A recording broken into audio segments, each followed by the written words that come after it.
Assalamualaikum warahmatullahi wabarakatuh. Pada kesempatan kali ini, saya akan mencoba menjawab pertanyaan-pertanyaan yang diberikan oleh Pak Absoril.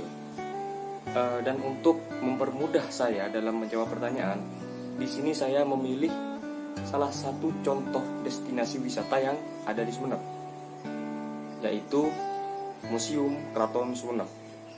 Mengapa saya memilih Museum Keraton Sumeneb sebagai contoh? Bukan hanya karena museum ini adalah salah satu destinasi wisata tertua di Kabupaten Sumeneb, namun juga merupakan destinasi wisata yang masih kental akan kebudayaan asli masyarakat Sumeneb. Sebab di dalamnya banyak menyimpan barang-barang sepeninggalan raja-raja Keraton Sumeneb seperti baju zirah, senjata-senjata, alat musik kerajaan, dan yang paling membuat saya kagum yaitu Al-Quran yang berukuran besar. Lalu ada satu spot yang wajib dikunjungi wisatawan, yakni Taman Sare, yang merupakan peninggalan Petrekoning atau permaisuri pada abad ke-18. Dan konon kabarnya, jika wisatawan berkunjung ke sini dan merasakan sejuknya air pemandian, dia bisa awet muda dan enteng jodoh, katanya. Lanjut dari segi letak geografisnya, saya bisa bilang museum ini sangat amat strategis. Letaknya yang pas di jantung kota, jadi akses untuk menuju ke museum itu sangat gampang. Terlebih lagi, letaknya yang berdekatan dengan taman kota dan Masjid Jami Sumeneb.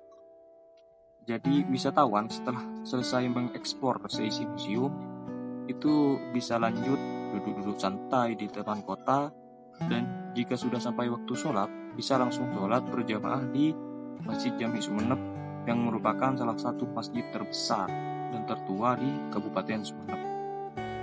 Terus bagaimana dengan peran organisasi dalam memajukan objek-objek wisata?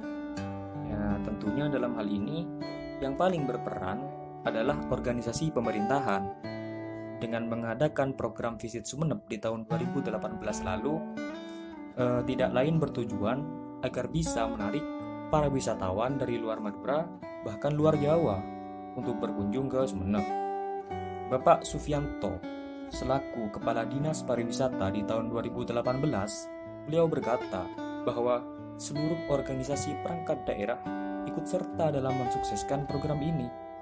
Ya, meskipun pada akhirnya hasilnya kurang memuaskan, tapi setidaknya dengan adanya program ini, itu sudah menandakan bahwa pemerintah Sumeneb tidak hanya berdiam diri dalam memajukan sektor pariwisata.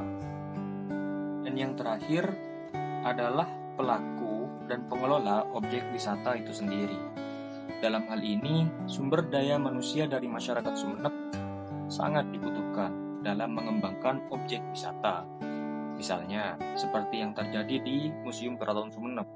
Semakin lama, semakin sedikit wisatawan yang tertarik untuk mengunjungi museum ini. Apalagi untuk mengenal lebih lanjut lagi tentang sejarah peninggalan raja-raja di Keraton Sumeneb. Terlebih lagi anak muda zaman sekarang yang lebih tertarik untuk berwisata kayak ke pantai, ke taman bermain seperti waterpark Tektona, dan juga ke tempat-tempat baru yang lagi ramai dibicarakan, misalnya seperti Gua Soekarno.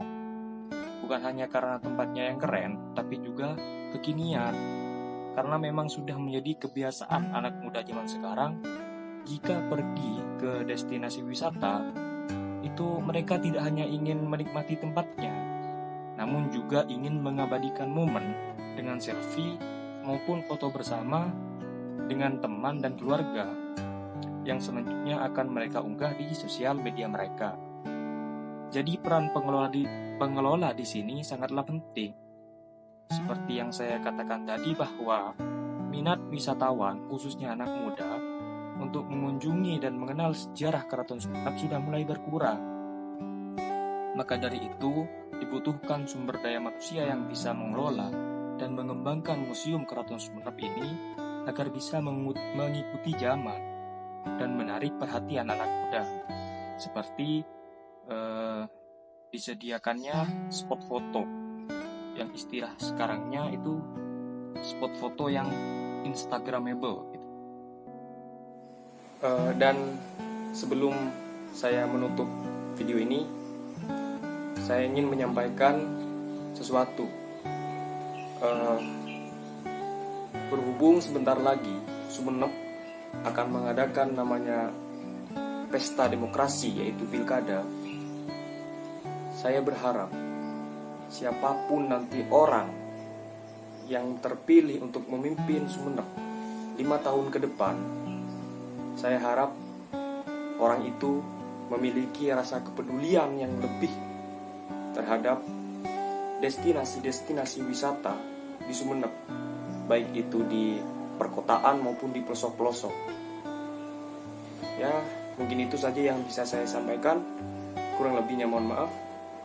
Assalamualaikum warahmatullahi wabarakatuh.